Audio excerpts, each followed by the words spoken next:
Bismillahirrahmanirrahim. Assalamualaikum warahmatullahi wabarakatuh. Waalaikumsalam warahmatullahi wabarakatuh. Malam ini saya kedatangan tamu lagi, saudara-saudara kita dari jauh. Sebelumnya coba perkenalkan diri dulu. Yang ini siapa namanya? Mas Tarsip. Mas Tarsip.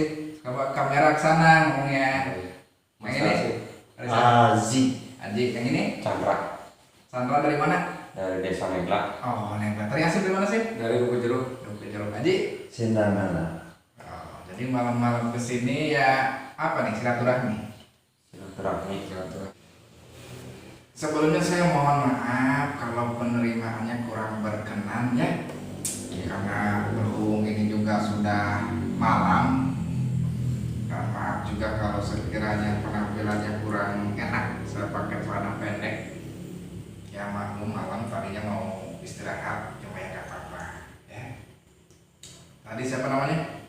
Mas Asim. Mas Asim. Mas Asim dari Buku Jeruk. dari Duku Jeruk ya. Iya, Buku Jeruk.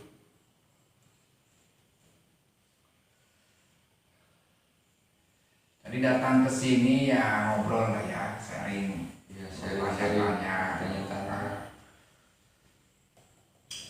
Tadi sempat disinggung Mas Asim ini dari Duku Jeruk, sahabat kita. Dia galau mengenai kehidupan, ingin lebih Makmur. lebih jelas tentang video yang kemarin mungkin ya, tentang Iya. empat hal itu.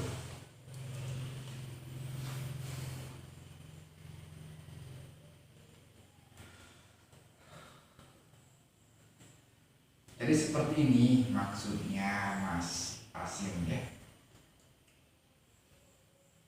Yang membuat manusia galau itu bukan karena hal-hal yang sekiranya di luar, bukan.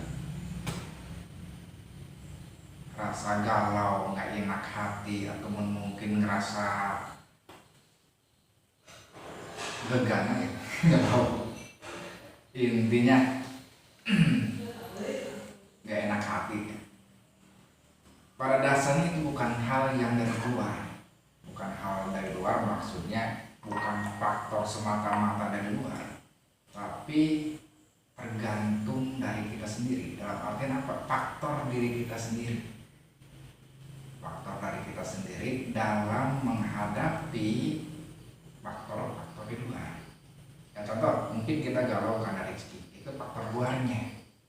Tapi yang membuat galaunya, yang membuat gak enak hatinya, itu bukan rezekinya, tapi diri kitanya. Ngerti ya? Maksudnya apa? Kaya dan miskinnya kita itu bukan suatu keharusan.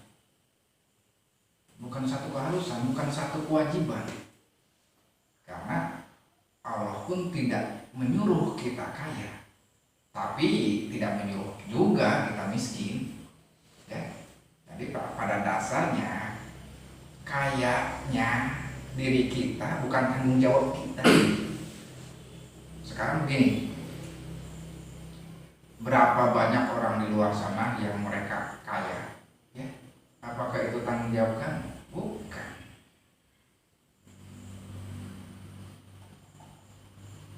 Yang perlu ditekankan, bagaimana cara kita mengolah rasa, bagaimana hati kita ini bisa tenang. Dengan apa? Dengan faktor-faktor yang di luar. Contoh faktor rezeki, kaya, faktor kebahagiaan, senang. Kenapa kok saya tidak bisa senang? Kenapa kok selalu galau? Kenapa juga kok saya selalu sedih? Itu bukan saja dari luar faktornya yang tadi sebutkan, tapi dari hati kita sendiri, untuk bisa mengolah rasa hati kita sendiri. Ya kalau sekiranya kita harus menuntut diri kita selalu saya harus kaya supaya senang, saya harus berprestasi supaya dihargai, susah. Karena kaya ataupun tidak kayanya itu bukan tanggung jawab kamu. Sekarang bayangkan kalau kamu punya kewajiban untuk menjadi kaya, susah, ya susah. Tapi hal yang pasti, untuk bisa membuat hidup kita selalu tenang, untuk bisa membuat hidup kita selalu bersyukur, jangan terlalu memikirkan hal yang terlalu jauh. Maksudnya apa? Inilah salah satu penjelasan syukur. Syukur yang sekarang kita rasakan. Jangan berhayal ke depan yang mungkin belum tentu. Nikmati saja singkong yang ada sekarang daripada membayangkan roti yang belum tentu ada. Walaupun singkong, nikmati, kenyang, daripada roti yang belum ada jadi hayalan. Seperti itu. Dan juga jangan terlalu muluk-muluk berpikir ke depan. Maksudnya apa? Bolehlah kita berplanning jauh ke depan untuk menentukan nasib dan kehidupan. Cuma jangan terlalu berambisi di sana. Maksudnya dikala kita ada rezeki ini kita syukuri, kita nikmatin. Tidak harus berpikir panjang ke depan. Ya, boleh berpikir panjang ke depan, tapi jangan berambisi ingin kaya, berambisi ingin terhormat. Ya.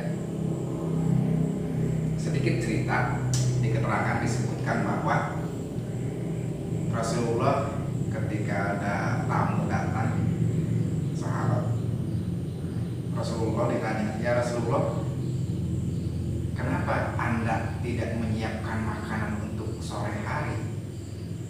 Cuma ini saja. Apa kata Rasulullah? Rasulullah mengatakan, apakah kamu punya jaminan kalau mungkin nanti sore kamu masih hidup?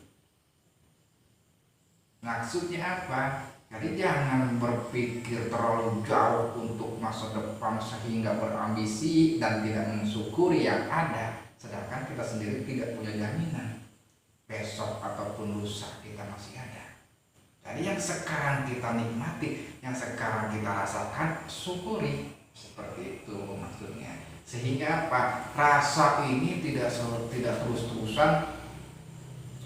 terus-terusan apa namanya? Ya terus-terusan berontak untuk mencapai keinginan-keinginan yang lebih dan lebih. Apakah manusia tidak boleh punya harapan? Boleh. Apakah manusia tidak boleh bermimpi? Boleh. Tapi harapan dan mimpi yang harus kita tanamkan itu jangan dijadikan ambisi yang besar. Sehingga apa? Dikala harapan itu tidak kita temukan, tidak membuat kita galau, begitu ya? Iya. Mengerti Mas Asin ya? Ya, mengerti. Ya, minum kopinya, minum. Minum dulu lah. Biar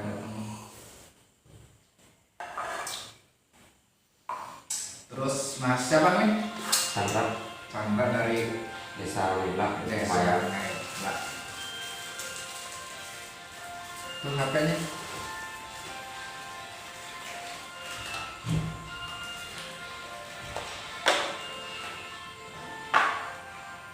Mas Chandra dari Maya barengan ya? Barang.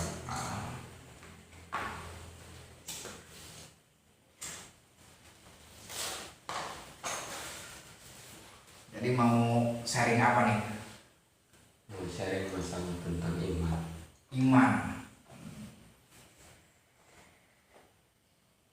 Ya sebenarnya saya dengan kalian ini sama lah ya. Kita tidak ada perbedaan. Dalam artian apa? Saya pun tidak merasa kalau saya ini orang pintar, orang ngerti. Ya kita bareng-bareng sharing, bareng-bareng belajar, bertukar pikiran ataupun pengalaman. Ya mungkin pengalaman saya lebih tinggi dari kalian, makanya kalian bertanya, atau sebaliknya mungkin kalian yang lebih tinggi, makanya mungkin saya bertanya. Seperti itu. Jadi di sini bukan berarti kita khususnya saya menggurui ya, sharing berbagi pengalaman seperti itu. Nah, mengenai masalah iman ini sangat sensitif ya, karena keimanan itu tidak bisa ditunjukkan. Tidak bisa ditunjukkan dalam arti apa? Iman ini hal yang samar, bahkan hampir tidak terlihat. Kenapa saya katakan samar dan tidak terlihat? Karena iman ini adanya di dalam hati. Ya, iman itu adanya di dalam hati. Entahpun seseorang menunjukkan sikap dia beriman, tapi belum tentu hatinya yang beriman. Ya, kalau iman dalam arti bahasa, ya percaya, yakin, meyakini.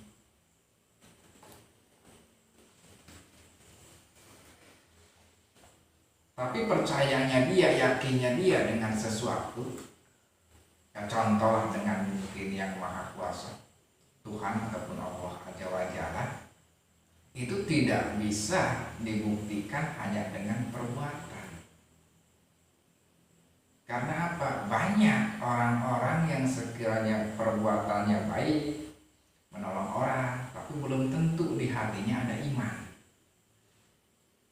Ya, karena iman sendiri dalam keterangan mengatakan tidak semata-mata kalian beriman kecuali aku tetapkan imannya. Nah, di sini jelas kita sendiri tidak bisa mengatur keimanan kita ya. Yang bisa kita lakukan, kita terus memupuk rasa iman ini sehingga setiap tindak dan perbuatan kita mencerminkan dengan keimanan tersebut. Contoh, kita iman dan percaya kepada Allah. Apakah itu bisa dibuktikan? Tidak. Susah. Yang bisa kita lakukan, kita melakukan tindakan untuk mencerminkan iman tersebut. Imannya sendiri adanya di dalam hati kita, dan itu siapa yang tahu? Karena banyak juga orang-orang yang merasa dirinya beriman, melakukan kebaikan, melakukan amal perbuatan soleh, tapi banyak juga yang mungkin terselip di hatinya, keimanannya masih dipertanyakan. Jadi mengerti ya, Mas Chandra ya? Ya, pada dasarnya iman ini tidak bisa kita tentukan sendiri. Iman ini pemberian dari Allah yang harus kita rawat, harus kita jaga, harus kita pupuk dengan apa? Dengan amal baik atau amal soleh, sehingga iman ini tidak hilang pada diri kita ya. Dan imannya sendiri tidak bisa kita tentukan dengan sendiri, ataupun tidak bisa kita lihat hanya sebatas dari perbuatannya. Ya, ada peribahasa perbuatan mencerminkan isi hati. Memang perbuatan mencerminkan isi hati memang, cuma tidak semua perbuatan ini mencerminkan isi hati. Contohnya apa? Contohnya mereka-mereka yang sedang melakukan adegannya seperti itu, belum tentu hatinya seperti ini ya. Itu dalam adegan, dalam dunia nyata pun ya banyak ya, bahasa kerennya orang-orang munafik mungkin ya. Cuma kita nggak bahas ke sana ya. Ini pembahasan mengenai keimanan. Mengerti kira-kira?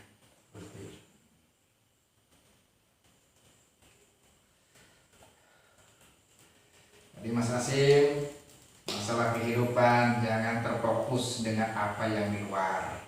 Fokuslah dengan apa yang kamu miliki, fokuslah dengan hati kamu, sehingga kamu tidak merasa galau. Entahpun rezeki, harta, kaya dan sebagainya itu tampaknya di luar, tapi yang harus kamu tata hati kamu. Syukuri apa yang kamu miliki, nikmati dan perbanyak amal ibadah, kebaikan. Nah, Mas Mas Chandra, mengenai keimanan, iman itu tidak bisa kita tentukan. Allah sendirilah yang menentukan keimanan, menancapkan dalam hati kita. Nah, tugas kita pelihara iman itu dengan apa? Dengan amal soleh.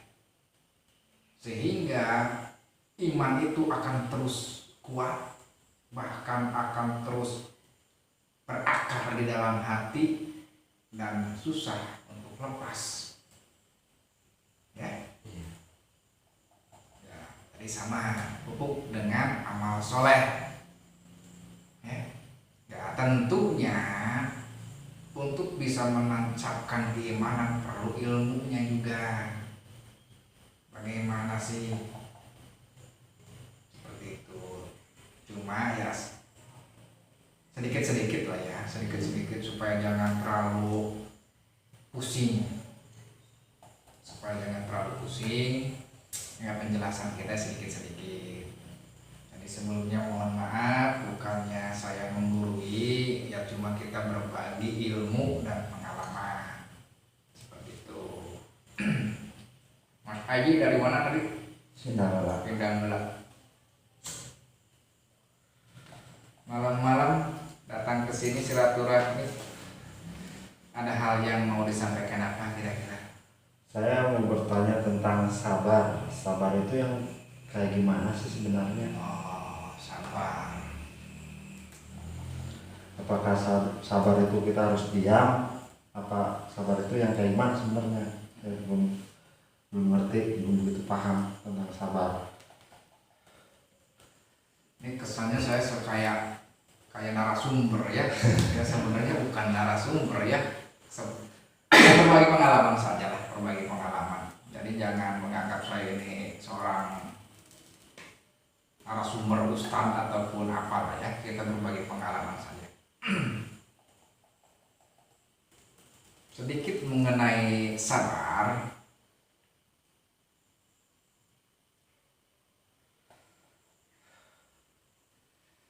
Banyak orang yang mengatakan bahwa sabar ada batasnya. Ya, mungkin. Tapi pada dasarnya hakikat sabar itu bukan seperti itu. Bukan seperti itu. Kenapa saya bisa katakan bukan seperti itu? Karena selagi manusia mengatakan sabar ada batasnya, berarti dia berhenti untuk bersabar. Berarti sabar itu tidak ada batasnya? Ya, sabar itu tidak ada batasnya. Cuman yang jadi masalah, manusia kadang salah dalam menerapkan sabar ini. Bukan sabar yang ada batasnya, tapi manusia sendiri yang salah menerapkan sabarnya. Contohnya seperti ini, seseorang disakiti, dihina, diam saja, sabar. Begitu sudah keterlaluan, dia akan berkata, sabar ada batasnya. Saatnya untuk saya melawan. Dengan dia melawan, berarti dia berhenti dalam bersabar. Nah, itu penerapan yang salah, karena penerapan sabar bukan di sana saja, bukan di kejadian seperti itu. Tapi yang namanya sabar, kita sabar dalam menerima ketentuan Allah, sabar dalam menjalankan perintah Allah. Nah, selain dari itu salah menerapkannya. Bukan berarti kita harus dipukulin diem sabar, dihina diem sabar. Itu salah penerapannya, bukan di sana penerapan sabar, tapi penerapan sabar di dalam menerima ketentuan Allah dan di dalam menjalankan perintah, atau sebaliknya menjauhi larangan. Kita harus bersabar. Perintah Allah datang, misalkan puasa, sabar kita dalam menahan laparnya, dalam menahan hausnya. Bukan berarti digebuk terus diam karena kenapa kok diam? Sabar, ya salah. Bukan di sana tempatnya, tempat sabarnya. Terus arti sabar itu apa sih? Arti sabar yang sebenarnya itu apa? Kalau ditanya mengenai arti sabar yang sebenarnya, mungkin banyak pemahaman, banyak persepsi.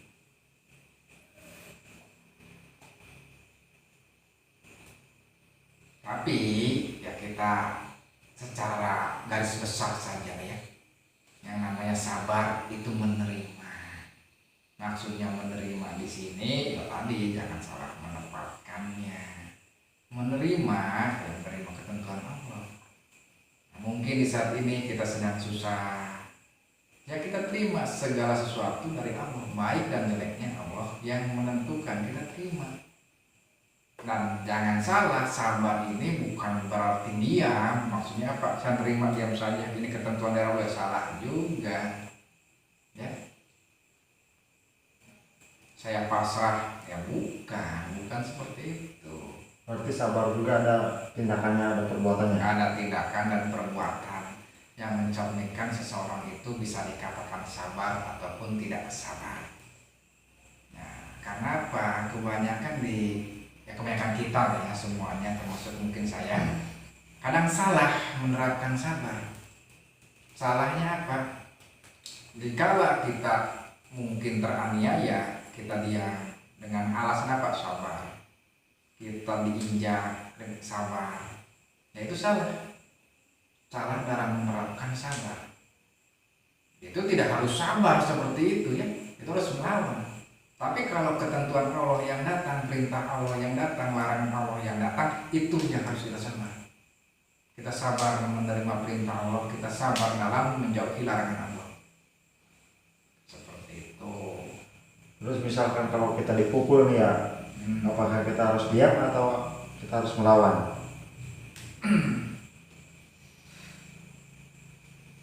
Dikala kita dipukul, apakah kita harus diam atau melawan? Sekarang pertanyaannya, kamu bisa sabar atau tidak? Ya kalau kamu bisa sabar untuk memaafkan itu lebih baik. Tapi kalaupun tidak bisa sabar dan mau melawan, itu pun tidak jahat. Karena di sana bukan letak sabar, bukan penerapan sabar. Kenapa kalau sekalian kita sabar dan memaafkan lebih baik? Karena jelas kejahatan, kalau sekiranya kita balas dengan kejahatan, itu nilainya sama. Tapi kalau kejahatan kita balas dengan kebaikan, itu nilainya lebih. Yang jadi pertanyaan, apakah kita mau nilai yang sama atau yang lebih? Kalau mau nilai yang sama, saya sakit, kamu sakit, boleh. Silakan. Asalkan tidak melampaui batasan. Tapi kalau ngerasa saya ingin punya nilai lebih di sisi Allah, maafkan dia. Bahkan kalau bisa nasihati. Seperti itu. Kalau kita sudah menasihati tapi dianya tidak mau dinasihati, itu gimana? Tinggalkan. Ya. Karena apa? Seseorang yang sekiranya dia dinasehati terus keras kepala, itu susah, hidayah akan susah datang kepada orang-orang tersebut. Ya, maksud ditinggalkan di sini bukan ditinggalkan terus kita jauhi ya, bukan. Kita tetap harus berusaha menasehati dia, mungkin dengan cara yang berbeda, mungkin dengan tindakan yang berbeda, tapi kita pun harus tahu situasi. Dan yang terakhir, berdoa. Maksud berdoa ini, doakan mereka yang mungkin hatinya masih susah untuk dinasehati. Doakan. Bukan berarti harus kita musuhi ya, bukan. Orang yang seperti itu bukan harus kita musuhi ataupun harus kita kucilkan, tidak. Tapi kita doakan. Mudah-mudahan dengan kita berdoa, hati dia bisa menerima kebenaran sehingga dia bisa menerima nasihat kita. Paham sampai di sini kira-kira? Insya Allah. Paham ya Mas Adi ya? Jadi seperti itu. Yang namanya sabar, jangan salah menerapkannya. Ya, jangan salah menerapkannya.